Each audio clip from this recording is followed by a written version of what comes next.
They said I failed. They said I was the problem. But the truth, the system remembers everything, and the moment they erased me, I became untouchable. You're an analog clock in a digital world, Olivia. And frankly, you're ticking too loud. That was the line Gregory Donovan used. He didn't look at me when he said it. He was looking at his reflection in the floor-to-ceiling window of the conference room, adjusting the cuffs of a suit that cost more than my first car. He liked phrases like that, sound bites that felt profound until you actually unpacked them and realized they were empty.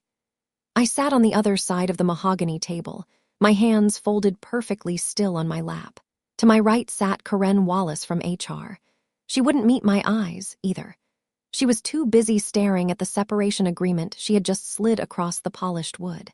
Immediate termination, Karen had whispered, as if the volume of her voice could soften the blow of the words. For cause, gross negligence regarding the Apex project rollout. It was a lie, of course. We all knew it was a lie. The Apex project was failing because Gregory, our CEO of 6 months, had bypassed 3 layers of compliance protocols to rush a vendor payment system that wasn't ready. I had flagged it. I had documented it. I had refused to sign off on the integration because the code was unstable. But in the corporate world, the person who points out the fire is often blamed for the smoke. I see, I said.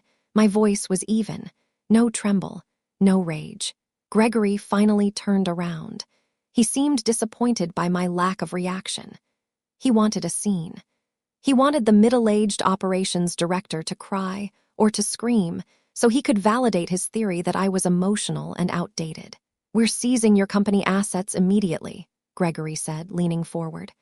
Laptop, phone, access badge. Security will escort you out. We need fresh blood, Olivia. Visionaries. Not legacy bottlenecks. He spat the word legacy like it was a slur. I stood up slowly. I smoothed the front of my blazer. I didn't look at the separation agreement. I looked directly at Gregory. You're deleting the architect, Gregory, I said softly. Make sure you understand the blueprint before you tear down the walls. He laughed, a short, sharp bark of dismissal. We have the cloud, Olivia. We don't need blueprints. Just sign the paper. I didn't sign. I simply turned and walked to the door. I didn't tell him that the analog clock he despised was the only thing keeping the digital time bomb in his server room from detonating.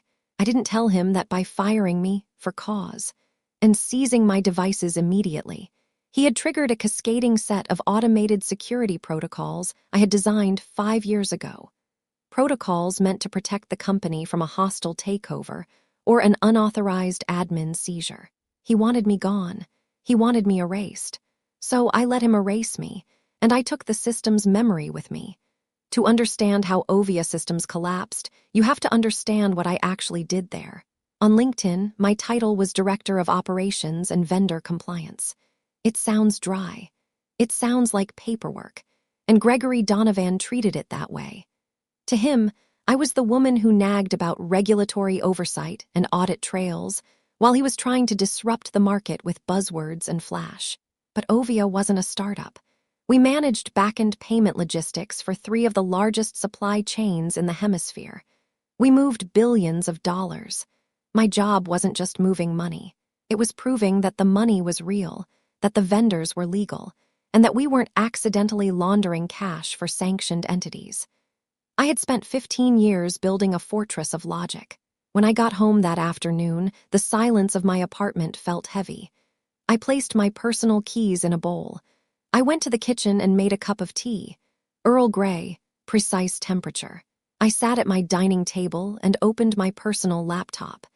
It was an old machine, air-gapped, never connected to the company Wi-Fi. But it held something important. Every week for 10 years, I had performed a sanity check. It was a manual backup of my own correspondence and the raw ledger files, not the proprietary code, but the transaction logs. I did this because auditors often asked for historical context that the new systems couldn't retrieve. It was a habit born of diligence, not malice. I plugged in a small, encrypted USB drive.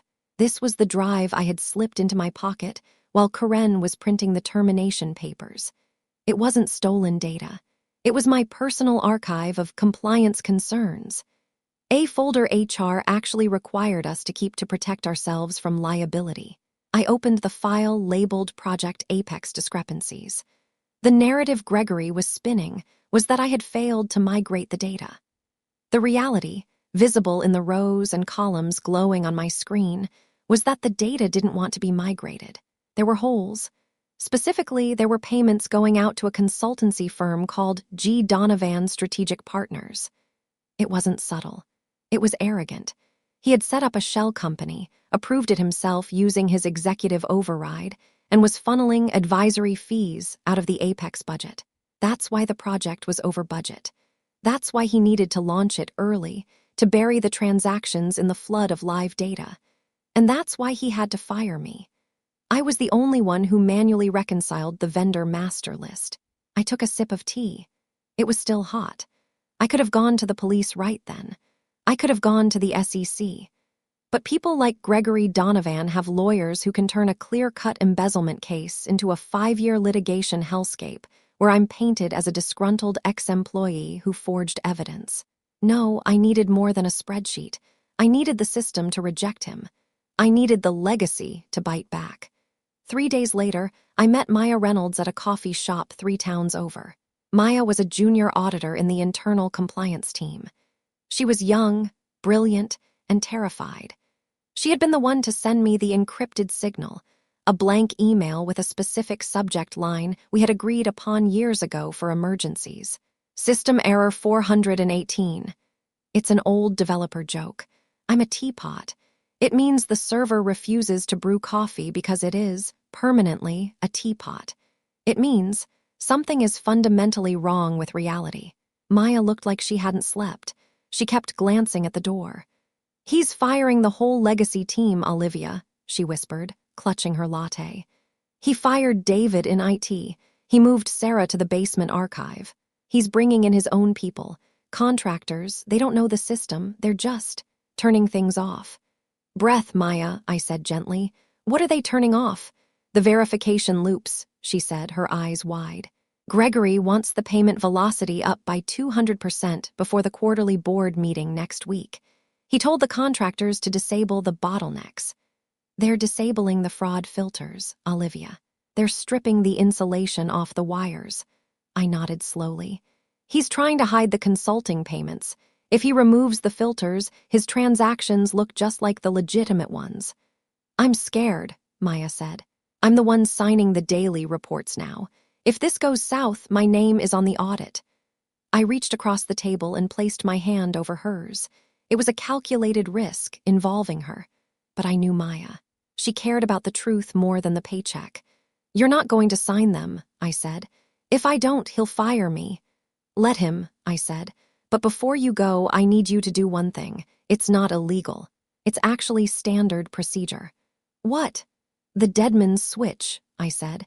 "The admin credentials for the secure ledger are tied to my biometric profile. When he fired me, did it reset the root certificate?" Maya paused, thinking. "No, Ethan Clark in IT. He's scared too.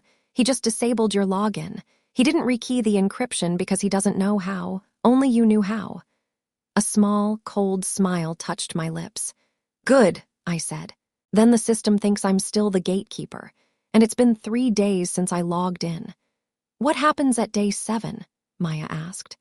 "At day 7, if the root administrator hasn't verified their identity, the system assumes a hostile takeover. It doesn't shut down, it locks down. It goes into fortress mode." "And how do we unlock it?"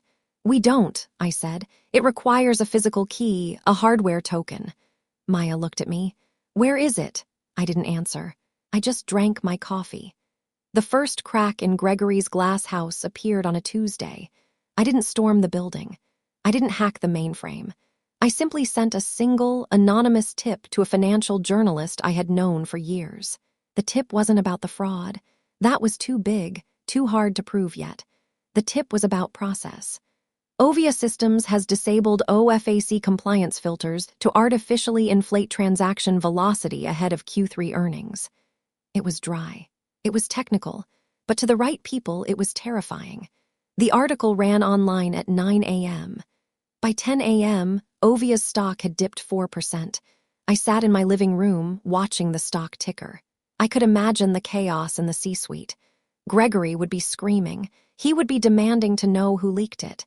He would be dragging Ethan Clark into his office. My phone buzzed. It was a text from a burner number. Ethan. He's tearing the place apart. He knows about the consulting folder. He's trying to scrub the servers. I texted back, "Let him try." This was the escalation phase.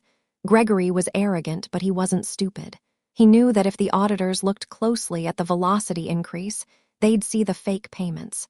So he would try to delete the evidence. But here is the beauty of the system I built. The transaction logs were immutable. You couldn't delete a line. You could only add a correction line.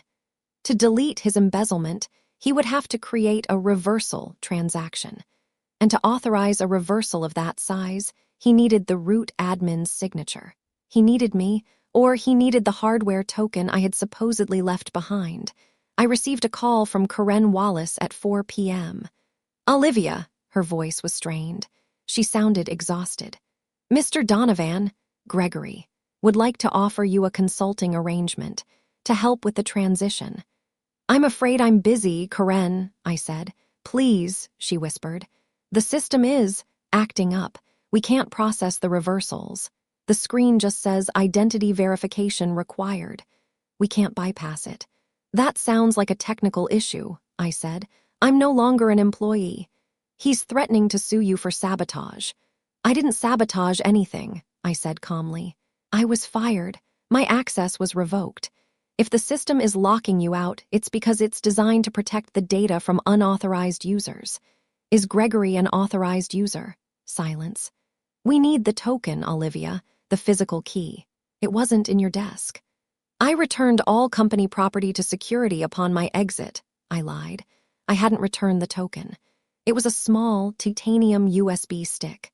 It was currently taped to the underside of a drawer in the archives room, a room nobody went into anymore because Gregory had digitized everything.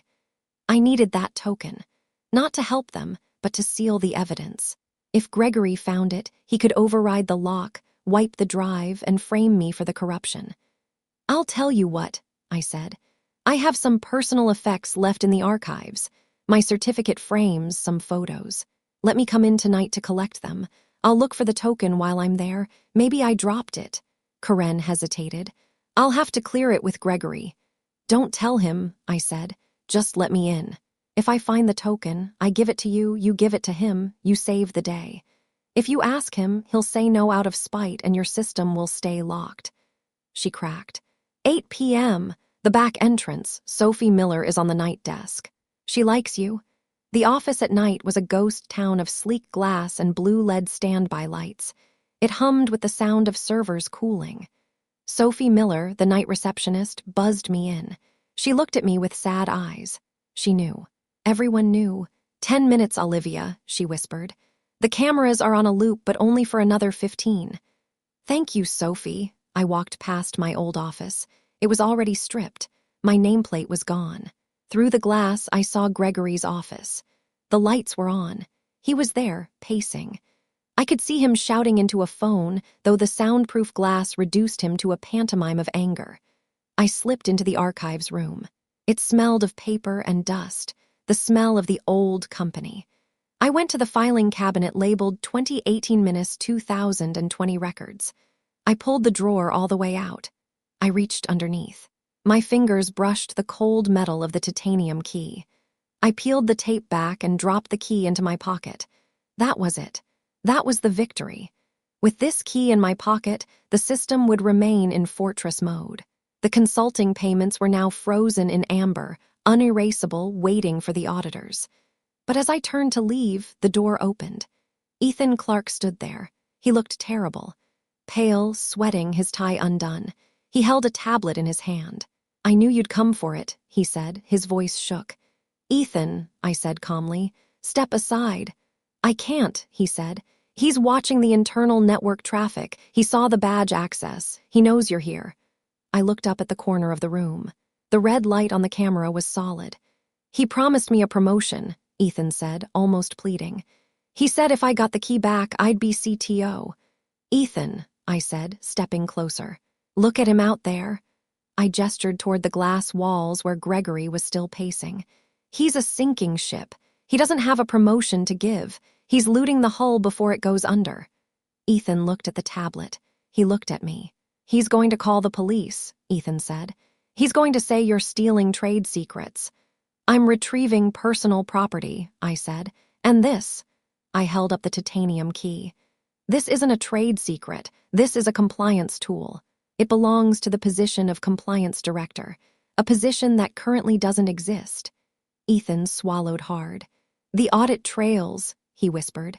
I saw them, Olivia. I saw the shell company. When he asked me to wipe the server, I made a copy. The tension in my chest released slightly. Where is it? He tapped his tablet. It's queued. I set it to upload to the SEC whistleblower portal, but I haven't hit send. I was scared. Don't be scared, I said. Be thorough. Suddenly, the door behind Ethan slammed open. Gregory Donovan stood there. He wasn't wearing his suit jacket anymore. His face was flushed red. 2 security guards stood behind him. Check her pockets, Gregory screamed. She has it. She has the admin key. I didn't run. I didn't fight. I stood perfectly still. You're trespassing, Gregory spat, marching up to me. Give me the key, Olivia, or you leave here in handcuffs. I looked at Ethan. He was frozen, the tablet clutched to his chest. I don't have what you're looking for, Gregory, I said. Liar, he lunged for me. The security guard stepped in, restraining him slightly, unsure of the protocol for tackling a middle-aged woman in a blazer. Search her. One of the guards stepped forward awkwardly. Ma'am, if you have company property. I reached into my pocket. Gregory's eyes went wide with triumph. I pulled out my hand. It was empty. I had dropped the key into the open wastebasket behind the filing cabinet the moment Ethan had distracted me. It was gone, buried under shredded paper. I have nothing, I said. Gregory's face twisted. You're ruining me. Do you know how much money is stuck in that system? Do you know what happens tomorrow when the markets open? I imagine, I said coolly, that the system will do exactly what it was designed to do. It will reject unauthorized commands. Gregory turned to Ethan. You, bypass it. Rip the hard drives out if you have to. Ethan looked at Gregory. Then he looked at me. I can't do that, sir, Ethan said. His voice was steady now. You're fired, Gregory screamed. Okay, Ethan said. And then, right in front of the CEO, Ethan tapped the screen of his tablet. Send. I just uploaded the server image to the SEC, Ethan said. And the board of directors. The silence that followed was absolute. The hum of the servers seemed to stop. Gregory stared at the tablet. The color drained from his face, leaving him a waxy gray. He didn't scream this time. He just slumped. He knew what a time-stamped server image meant. It meant there was no spinning this. No PR fix. Get out, Gregory whispered. I walked past him. I didn't bump his shoulder. I didn't smirk. I just walked out of the archives, down the hall, and out into the cool night air. The next morning wasn't explosive. It was bureaucratic. That's the thing about real corporate revenge. It doesn't look like an explosion. It looks like lawyers. At 8:30 a.m., the SEC halted trading on Ovia Systems. At 9 a.m., the board of directors convened an emergency meeting. Gregory was barred from entering the building. His badge didn't work. At 10 a.m., the forensic accountants arrived. Because the system was still in fortress mode without the key, they couldn't access the live ledger. They had to rely on the backup image Ethan had sent. The image showed everything. The G, Donovan payments, the bypass codes, the stripped fraud filters. It wasn't just incompetence. It was criminal fraud. I sat in my apartment watching the news. My phone rang. It was the chairman of the board. Olivia, he said. He sounded 20 years older than the last time I saw him. We made a mistake. Yes, I said. You did. We need you back. We need the key. The auditors can't verify the assets without unlocking the live system. If we don't verify by close of business, the bank covenants trigger. We'll be insolvent. I'm retired, I said. Olivia, please name your price, double your salary, stock options. Gregory is gone. We'll give you the COO role. I looked out the window. I thought about the 15 years I had given them. I thought about the analog clock comment. I don't want the job, I said. Then what do you want? I want an apology, I said. Publicly.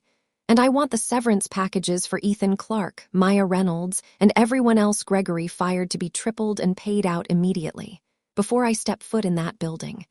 There was a long pause. Done, the chairman said. And one more thing, I added. I'm coming in as an external consultant. My rate is $5,000 an hour, minimum 4 hours. He choked. That's extortion. No, I said calmly. That's the legacy rate. Quality assurance is expensive. I walked back into Ovia Systems at 2 p.m. The mood was funereal. People were huddled in cubicles, whispering. When they saw me, they stopped. Some nodded, some smiled nervously. I walked straight to the archives. Karen Wallace was waiting there, holding a clipboard, looking terrified. The money has been wired to Ethan and Maya, she said, showing me the confirmation. Good. I went into the archives. I reached into the wastebasket, dug through the shredded paper, and retrieved the titanium key. I walked to the server room. The forensic accountants were there, frustrated, staring at red screens. I plugged the key in. I placed my thumb on the scanner. Identity verified. Welcome, Administrator Bennett. The red screens turned green. The fortress mode deactivated.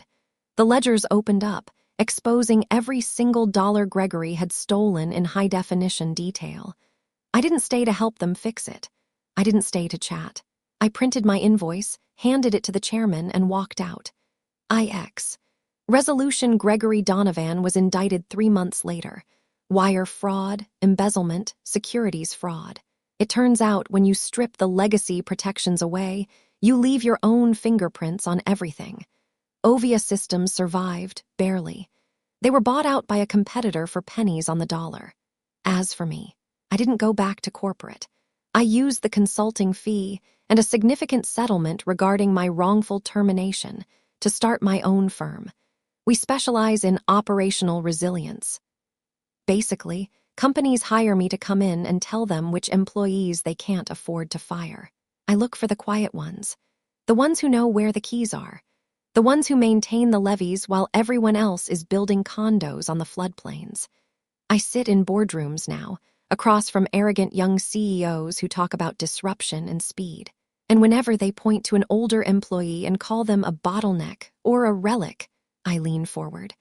I adjust my glasses, and I tell them the story of the analog clock. I tell them that sometimes the ticking isn't a sign that time is running out. It's the sound of the bomb not going off until you stop it. If you enjoyed seeing competence win over arrogance, make sure you're subscribed.